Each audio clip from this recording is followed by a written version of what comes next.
Morning বন্ধুরা, কেমন আছো তোমরা? আশা করি ভালোই আছো। দেখো, আমি দিল্লি রামকৃষ্ণ মিশনে ঘুরতে এসেছি।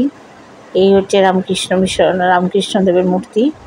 এক পাশে স্বামী বিবেকানন্দ, এক পাশে সারদা দেবী। খুব অপূর্ব লাগছে, দেখে মনে হচ্ছে কলকাতাতেই আছি।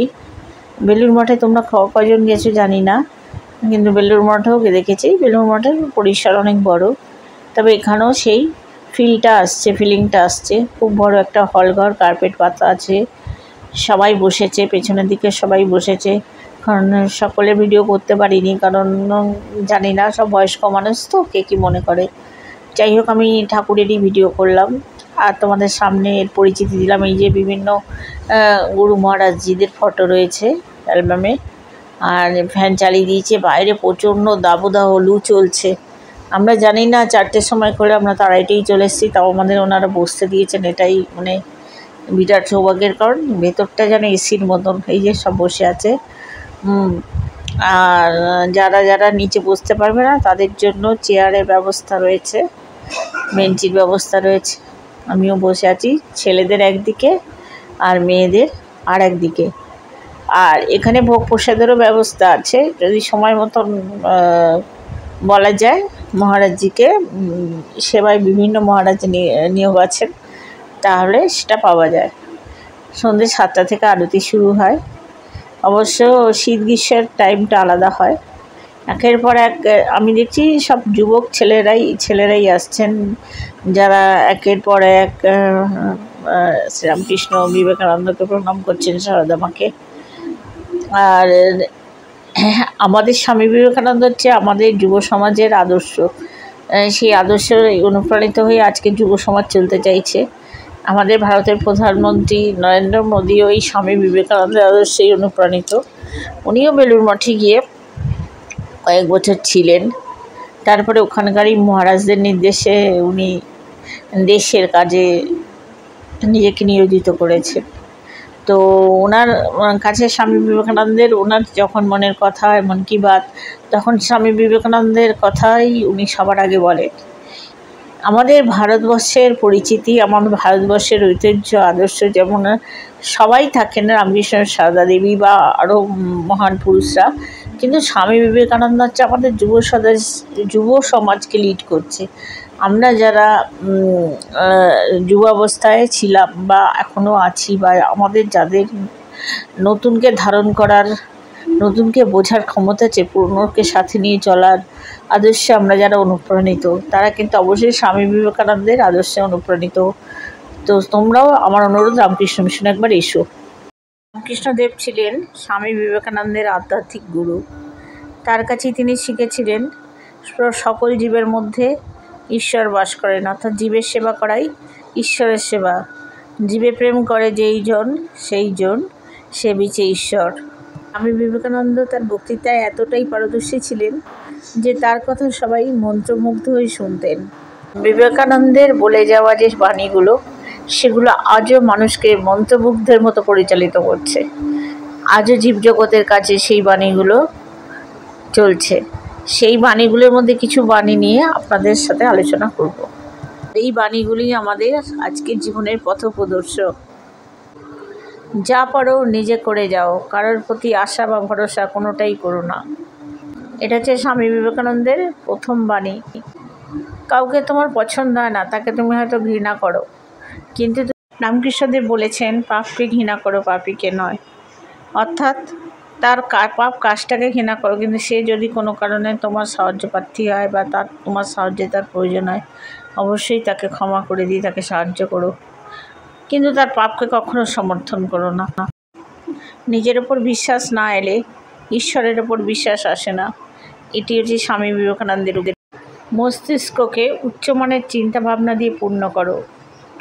দিবারাত্রে এগুলোকে তোমার সামনে রেখে চলো, এগুলো থেকে মহান কাজ বেরিয়ে আসবে। স্বামী বিবেকানন্দের এই উক্তিটি কিন্তু অবশ্যই প্রতি পদে পদে আদর্শ করে নেওয়া উচিত। মনের মধ্যে সবসময় উচ্চ চিন্তাভাবনা রাখা উচিত, এবং কোনো সমস্যার এই উচ্চ চিন্তাভাবনা যদি মনে থাকে আর সেইটা নিয়ে মন ভাবতে থাকে, ঠিক পথ বেরিয়ে আসে।